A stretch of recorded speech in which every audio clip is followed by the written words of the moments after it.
చిన్న కథలు గ్రామీణ ప్రాంతాల్లో చెప్పుకుంటారు. అటవీ ప్రాంతాల్లో జీవరాశులు ఉంటాయి. ఈ జీవరాశులు ఒకరోజు ఒక సింహం ఒక పంది ఎదురుపడ్డాయట. సింహం అడవి పంది ఎదురుపడ్డాయట. పంది ఈ సింహాన్ని రెచ్చగొట్టడానికి ప్రయత్నం చేస్తుందట. నువ్వేం చేయలేవు, నువ్వు అది చేయలేవు, నువ్విచ్చేయలేవు, నువ్వు ఎత్తుగా లావుగా ఉన్నావు అని ప్రేరేపణలు పేలుతుందట. పేలి పేలి పేలి సింహానికి ఒక స్టేజ్ లో కోపం వచ్చిందట. వస్తే సింహం 2 అడుగులు ముందుకేసేసరికి ఈ అడవి పంది పక్కనే ఒక పెద్ద గుంట ఉందట, బురద గుంట. పోయి ఆ బురద గుంటలో పోయి మొత్తం ఆ బురద పూసుకొని వచ్చి ఇప్పుడు రమ్మంటుందట. అంటే అది బురద రాసుకుంటే ఆ బురద సింహం రాసుకుంటది. 10 సంవత్సరాల్లో ఏవైతే ఈ రాష్ట్రాన్ని కొల్లగొట్టి ఆ బురదని ఈ ప్రభుత్వానికి అంటగట్టాలని ఎంత తాపత్రయపడుతుందో ఆ టీము అబద్ధాలరావు గారు కానీ డ్రామాలరావు గారు కానీ వాళ్ళ పితామహుడు శకునమామ గారు కానీ ఎలా తాపత్రయపడుతున్నారో మనకి చాలా స్పష్టంగా కనిపిస్తుంది. అంతేకాదు, ఈ 3 అంశాలే కాదు, ప్రతిరోజు నిరంతరం ఒంటి నిండా విషం నింపుకొని ఈ విషయాన్ని మనం ఎట్లా మునిగిపోయాం, మనకు ఒంటి నిండా ఎట్లా బురదంటింది, ధరణి టైమ్స్ జరిగిన అవకతవకలన్నీ ఒక్కొక్కటి బయటకు వస్తున్నాయి. ఈ ఒక్కొక్కటి వచ్చే దాంట్లో ఫోరెన్సిక్ ఆడిట్ లో ఫస్ట్ 2 జిల్లాల్లో వచ్చింది, మిగతా జిల్లాల్లో రాబోతుంది. ఇవన్నీ రాకముందే, ఇవన్నీ పెట్టకముందే మనం బురద ముందు మనకు అంటింది వాళ్ళకు పూస్తే ఇద్దరం బురద రాసుకున్న వాళ్ళమైతమని పగటి కళలకు అంటున్నారు ఆ డ్రామాల కంపెనీ. నేను అడుగుతున్నా, మీరు అధికారంలోకి రాకముందు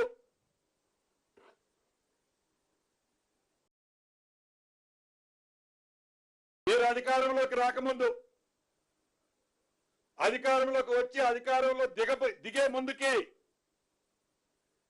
ఈ డ్రామాలరావు గారు కానీ ఈ అబద్ధాలరావు గారు కానీ ఈ శకునమామ గారికి కానీ ఈ కుటుంబానికి కానీ ఉన్న ఆస్తులెంత,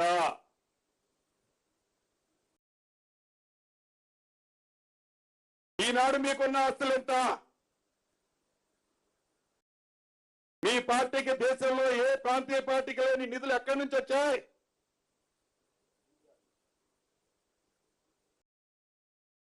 మీరు అంటున్నారు అసెంబ్లీలో అబద్ధాలరావు అంటాడు, డ్రామాలరావు వెనుకొండి చప్పట్లు కొడతాడు, తొట్టి గ్యాంగ్ ఎట్లకు బెల్లాలు కొట్టుద్ది.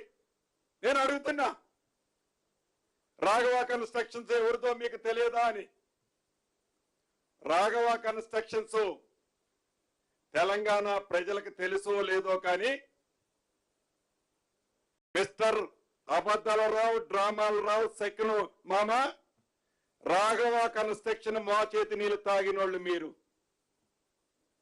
రాఘవ కన్స్ట్రక్షన్స్ ఎవరిదో, రాఘవ కన్స్ట్రక్షన్స్ మా చేతి నీళ్ళు తాగినోళ్ళు మీరు.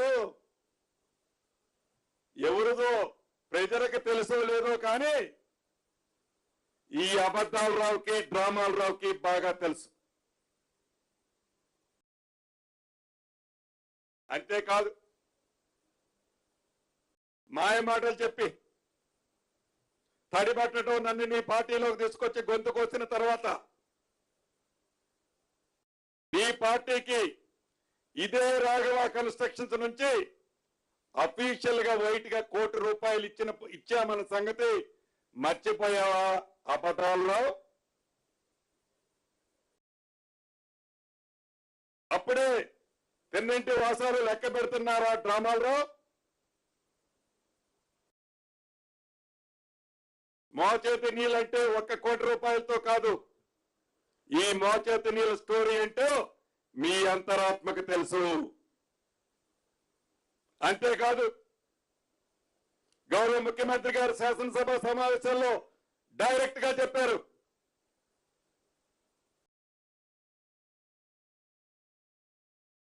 మీకు ఛాలెంజ్ ఇస్తారు.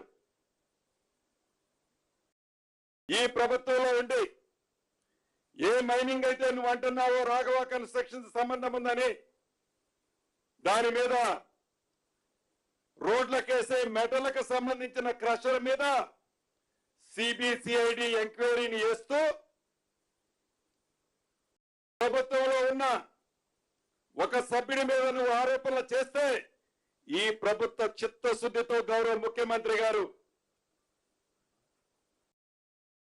సిబిసిఐడి ఎంక్వైరీ ఆ కంపెనీకే కాదు, విదేశాలకి వేలాది కోట్ల రూపాయలకు సంబంధించిన విలువైన గ్రానైట్ సంపదని ఎలా దోసుకుపోయారో ఆ కంపెనీలకు సంబంధించిన అంశం 2014 నుంచి తెలంగాణ రాష్ట్రం ఏర్పడింది లగాయతు ఇప్పటి వరకు ఏ మైనింగ్ డిపార్ట్మెంట్ మీరు 10 సంవత్సరాల పరిపాలనలో ఉన్నప్పుడు అబద్ధాలు రావు, డ్రామాలు రావు, శకున మామ ముగ్గురే మంత్రులు ఆ శాఖకి. ఈ ముగ్గురు ఎలా ఎన్ని సెక్టార్లలో దోచుకున్నారో ప్రతిదీ ఈ సిబిసిఐడి ద్వారా ఎంక్వైరీలో వస్తుంది. అంతేకాదు, ఈ ప్రభుత్వం గౌరవ ముఖ్యమంత్రి రేవంత్ రెడ్డి గారి నాయకత్వంలోని ఈ ప్రభుత్వం పారదర్శక ఎంత చిత్తశుద్ధితో ఉంటుందో చూడండి. ఒట్టనాగలపల్లిలో ఒక వ్యక్తి కంప్లైంట్ ఇస్తే ఆ కంప్లైంట్ ఎవరి పేరైతే దాంట్లో రాశారో దాన్ని కూడా ప్రభుత్వంలో ఉన్న మీలాగా వాళ్ళ పేర్లు తీసేలా ఎఫ్ఐఆర్ చేసింది ఈ ప్రభుత్వం. దానికి నిదర్శనం మా చిత్తశుద్ధి. మీలాగా ప్రభుత్వంలో ఉన్నారని ప్రభుత్వంలో ఉన్న పెద్దలు కంప్లైంట్ ఇచ్చిన మాత్రంలో ఆ పేర్లు తీసేయాలని ఎవరు చెప్పరు కూడా.